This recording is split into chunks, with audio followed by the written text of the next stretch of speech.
Tjena, Anton här. Just på väg ifrån ett bröstpass. Sent bröstpass. Det gick helt okej.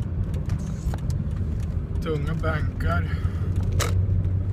Några satt på 140 och så några på 130. Mycket tutbänk på 120-110 också. Hantelpress på 46 kilo, 45. Gick bra, mycket tut där med. Var tut hela passet. Det är väl de pressövningar vi körde i stort sett. Sen var det mycket isolation, cable cross och decline.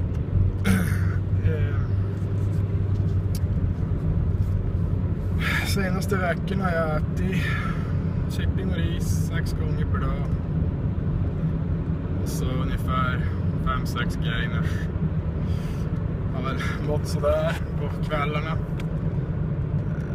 Varit upp på nätterna ibland och varit nära på att kräkas. Men man gör det man måste. Så vikten ligger på ungefär 94 nu. Så den går väl sakta men säkert uppåt.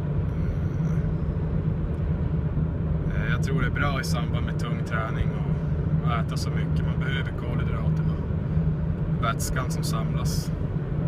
Jag är inte att leka med allt. Rygg imorgon. Jag har filmat lite övningar. Jag ska försöka få upp i veckan. Bloggen.